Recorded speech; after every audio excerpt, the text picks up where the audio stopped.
my understanding, and I need all of you, you help me, y'all pastors, y'all help me.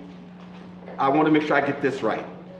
So you have the real you, which is the shell, which is the flesh.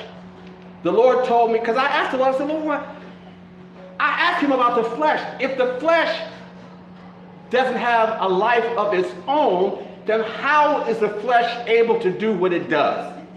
I asked him.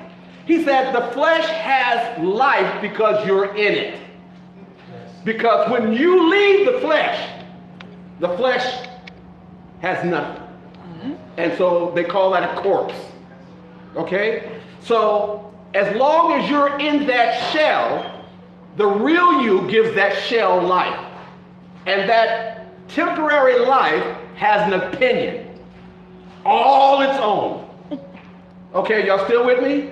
That temporary life, that frame that has you in it, and the real you gave that frame life, has an opinion of its own, and that opinion is always contrary to the will of God. Let me help you understand why. Because when the real you leaves this frame does not go to hell. Amen. You go to hell. Amen.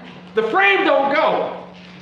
Okay? So the frame has nothing to lose.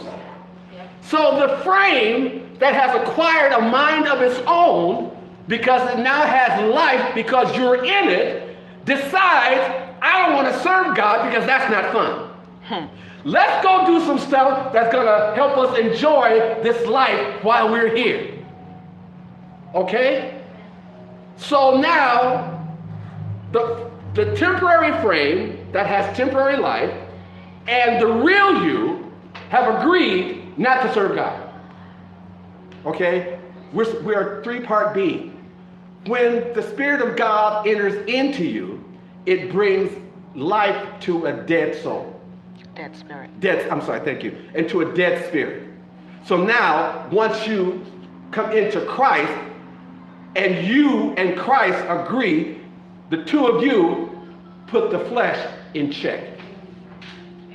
Amen. Do y'all understand? Does that make sense? Amen. Now, God has the monopoly, and God is in control, because you are now a three-part being. If you don't accept Christ, a part of Christ has a part in you that only comes to life when he's in it. If he's not in that part that's set aside for you, then you have a dead spirit. Amen. Okay? Which means you are not operating as a three-part being. You're operating as a two-part being. And dragging death around. And you're dragging death with you because you have not allowed life to enter into the real you. Amen. Does this make sense? Amen. Y'all got to tell me if it don't make sense, because I'll just keep talking. Am I good? Can I move on? Amen. What you got to say about that? Amen. Oh, okay. I did it right. Yay. Okay. I don't even know where I was or how I got there, but what was? Oh, that was Galatians. Yes. Okay. Now Romans. No, 1 Peter. Oh, nope. Okay. Romans 8:7 says, because the mind of the flesh is hostile to God, it does not submit to God's law, nor can it do so. Because the flesh, remember, the flesh has a mind of its own now because the real you gave it life. And the flesh is hostile towards God. The flesh does not want to serve God. The flesh wants to drink and get drunk and get high. The flesh wants to fornicate everything it can. The flesh wants to do what the flesh wants to do. It does not want to serve God. So the flesh is hostile toward God. And why wouldn't it be? It's not going to hell. So the flesh has a few things to lose flesh-wise, but eternally, it has no eternity. So the flesh will talk you into being disobedient. The flesh will talk you into cursing. The flesh will talk you into hating your spouse. The flesh will talk you into ignoring God, because the flesh has nothing to lose. You do. But the flesh says, well, that's your problem. So when you're listening to the flesh and you're not listening to the Spirit of God, the flesh is setting you up.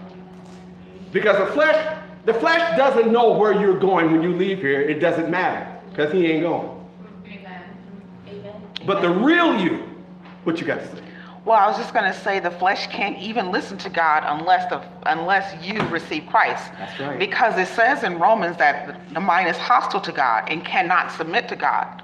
It's not that it won't cannot. submit, it can't. It cannot unless you allow Christ in, and then his spirit gives your spirit life, which allows access for your flesh to submit to God. Amen. Amen. Y'all okay with that?